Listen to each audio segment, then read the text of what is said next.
Like and subscribe on the way in the door, my people. I hope you all are having a truly fantastic day today. You fanboys,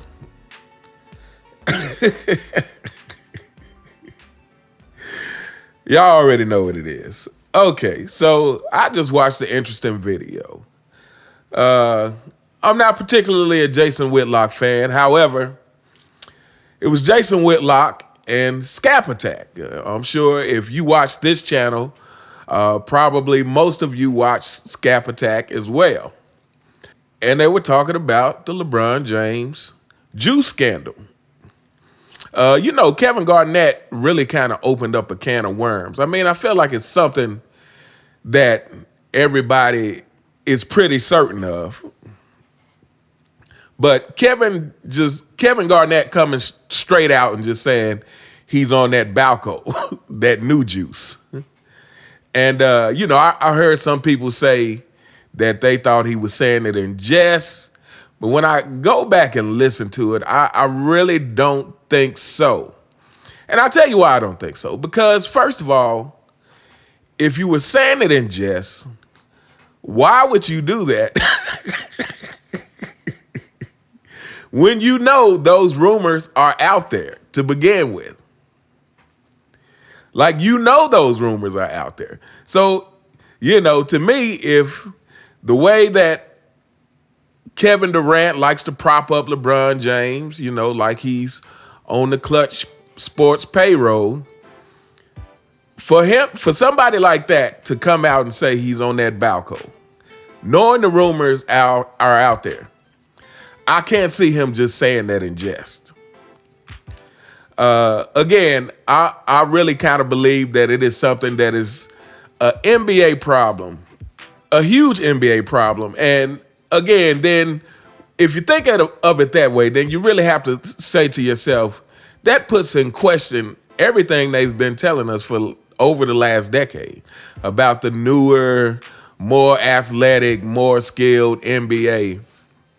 Yeah, I think I'm gonna really have to do another video on that because, with this whole thing coming into play, with the whole juice thing in play, it really shines the light even more that the NBA is this, like I said, it's more like the WWE now. It's more like this crafted entertainment product versus a competitive thing anymore. It's really not about competition. But anyway, seeing Jason Whitlock and Skap Attack having a serious discussion about this. Shout out to Skap Attack. Having a serious discussion about this. It makes me think, again, fanboys, you're seeing more and more people discuss this. Now, the one thing that LeBron James holds on to, which, again, this is kind of why I think he's wanting to play with Bronny so bad. I really think it's like this legacy boost that he thinks he's going to receive from it by staying in the league so long that he plays with his son. But since longevity is the only thing he is holding on to, it really, first of all, let's forget about the juice for just a second. Let's forget about the juice and let's talk about the things, that they never talk about in terms of LeBron James longevity. And when I say they, I mean mainstream media. And this is why, like I said, to me to have Skap Attack on Jason Whitlock's podcast, Jason Whitlock is closer. He was once part of the mainstream media. So to me, that's a significant thing. Now, outside of the juice, if you're just talking about LeBron James' legacy, we all know the deal. Again, this guy hadn't been made a defensive team since Miami. He consistently doesn't play defense.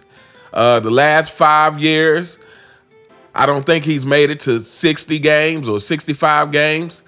He consistently doesn't run back up the court. He consistently rests on offense as well, if you really want to get down to it. But he's consistently load managing.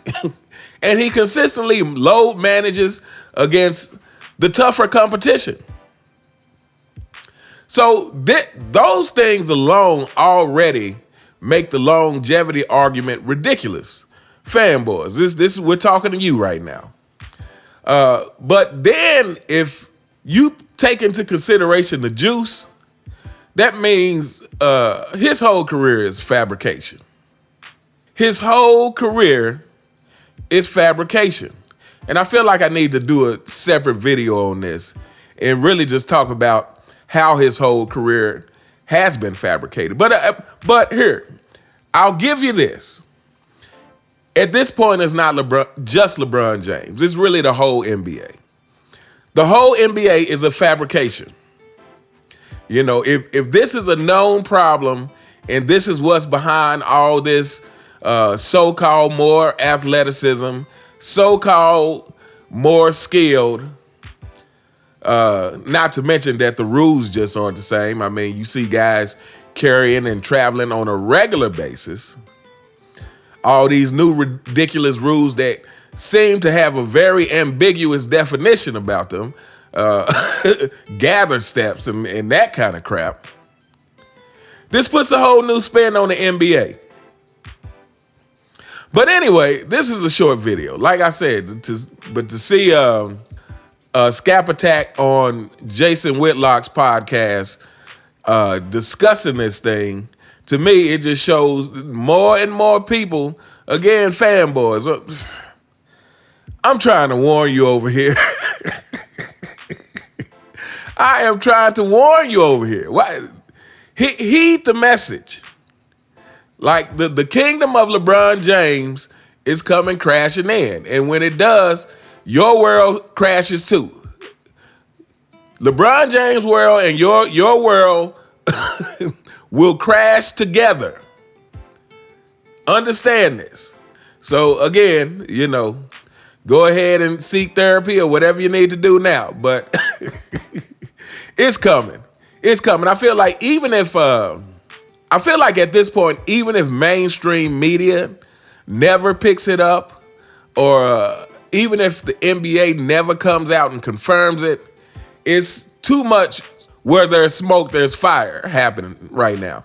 I mean, let's put it this way. If you've been following this channel long enough, you know that I've talked about that I used to participate in that fast money lifestyle. And, you know, I'm sure some people who watch my channel who grew up in the 90s, some of you may have as well. Now, when I was participating in that type of lifestyle, guess what kind of people I was hanging out with? I mean, just take a guess. When I was participating in the fast money lifestyle, guess what kind of people I was hanging out with? People who participated in the fast money lifestyle.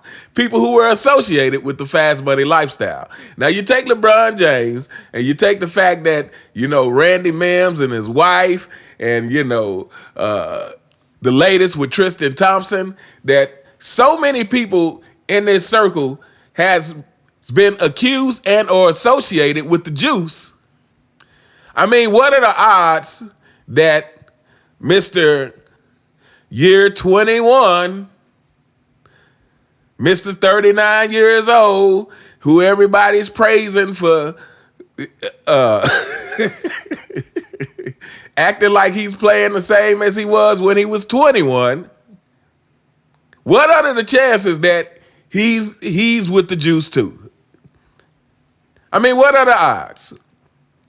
Like I said, when I was in the fast money lifestyle, the kind of people that I hung out with were in that lifestyle. Now, when I stopped doing that, guess what? I stopped hanging out with those people.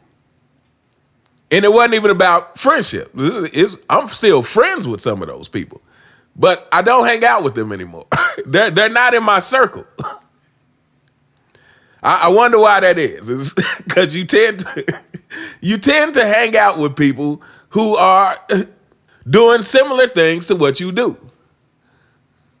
But anyway, we gonna hold up here, fanboys. Get those papers ready, like I said. But anyway, let me know what y'all think. Did you guys see the Jason Whitlock with Skap Attack segment. Did y'all catch that? Let me know what you thought about it. Here's a question for everyone. How long do you think it's going to take before LeBron James or somebody associated with LeBron James has to address this? How long do you think it's going to take? Or do you think that's ever going to happen? Do you think there will come a time where so much content is out there about it that they absolutely have to address it? Or do you think that's not going to happen? But anyway, let me know what you guys think. You all have a truly fantastic day, and I'll see you next time. All right.